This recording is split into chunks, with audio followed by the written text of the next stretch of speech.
Vkv and 9GTO. Go ahead, GTO. Yeah, I got a question for you. Have you ever thought about doing a tutorial on the 7300 with a camera close to it and you going through all the steps? No. No, I'd just rather we do it kind of like this, just bump along.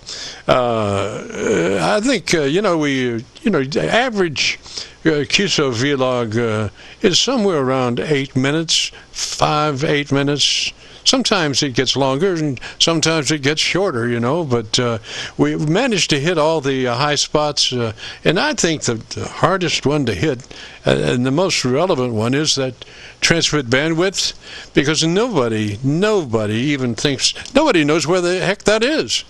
That's how limited the knowledge of that transmit bandwidth adjustment is, and that is, once you specify a transmit bandwidth, say for instance 500 to 2500, which is a lousy transmit bandwidth, but once you specify something like that, you can do anything you want down in that radio to modify that to make it better, but you're not going to get anywhere because you've already specified that the transmit bandwidth will be 500 to 2500, which is, terrible. So unless you look at that and move it to that 100 to 2900 wide mode, you're forever what did they call that, where they come along and stamp your radio?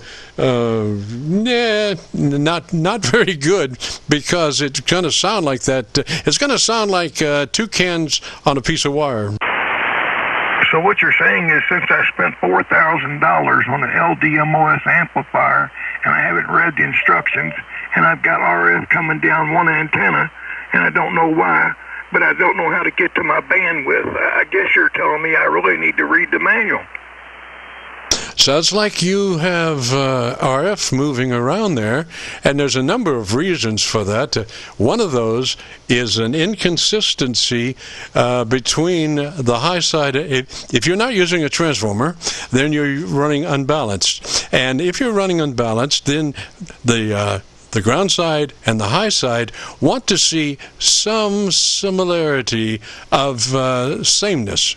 In other words, if you had your ground side running horizontal and your high side running vertical, it would be very difficult to achieve low SWR, because they're showing no similarity between each other. Roger? Well, in other words, if you got a water hose without the sprayer and you turn it on, it's going to drip back down the hose. It's going to basically run back down on you, and that's what RF does. It's called common mode current. And if you put a sprayer on it, it's going to go way out. Roger. Now, what was that? Is 11 feet of wire in a coil or something? I'm running a few of those, but, as far as... and those are out of RG8 or something. I mean, they're not going to be burning up like some of those other transformers, Well, a balun has a core balun. I don't care who built it. It has a loss factor around. It's only around 65-70%. But if you take some good coax like 213 or LMR 400, and you wrap it around a 4-inch piece of PVC, and if you're going to go 10 to 160, you need 21 feet wrapped around that with some wire ties holding it. Or if you're just going to go to 10 meters through 10 through 40, then you can, half that. But that's called an ugly balun. That prevents the RF from flowing back down the coax. Roger. That's I'm using that on this one, and no, I'm not. I'm using my tuner on that 160. So just the 40 and I think the 20 I'm doing that with. Yeah, but most of your antennas are resonant. Well, they are resonant to begin with, and then I find that you know, the best way to handle that is again unbalanced. I'm just an unbalanced kid, so I mean, there's nothing else to burn up there, hardly, if you're unbalanced. But and then chop the SWR off the ground side and only. And then move it back onto frequency on the high side only. And, you know, you go back 2 or 3 times making SWR adjustments on your ground side and frequency adjustments on your high side. And you're going to be there, you know. You're going to be down at not even being able to see your SWR move, Roger.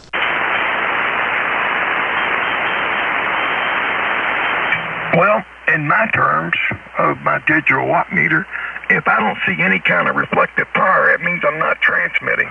So, and I'm sure it's in, you know, milliwatts, but it definitely shows it. Yes, sir. Well, you know, you can take it on down there. If you can't see the meter move, but you can see your, you know, your positive going out, then you're transmitting. You can see that. You know, it's just that your SWR is so low that it's not really showing on that. You know, if you have a what do they call a duplex meter where you're watching SWR and forward gain at the same time? Cross needle. Yeah, Roger, cross needle. That's a great meter to tune with. Yes, it is. Unfortunately, the dial with the 901, for PEP, you can't see the SWR. For RMS, you can. Roger, now, you know, I've always maxed out the PA in the term of using RTTY as a tune signal. You know, so I'm putting my 7300 on RTTY and max out on my PA, Roger. Roger that. What time is it, Jim? It's way past my bedtime, bud. All right, 73s. God bless. For those who's listening, November 9, Golf Tango Oscar, up here on the hill. Roger, 73. Have a good night over there. Stay warm. And we'll catch you later. If anybody participated that would like to hear the audio, if you go to YouTube and do a call letter search for Kilo Charlie 9, Victor Kilo Victor, that will take you to this recording. I'm sorry, Qso-Vlog, followed by the word logbook, will take you to this recording. So that's Kilo Charlie 9, Victor Kilo Victor, followed by the word logbook, will take you to this recording. It'll be cut number 1 in a series of 3700, and I'll have it uploaded to YouTube by noon tomorrow. So, and with all that being said, we got to get out of here and change this back to normal amateur radio use. This is Qso-Vlog, Clear.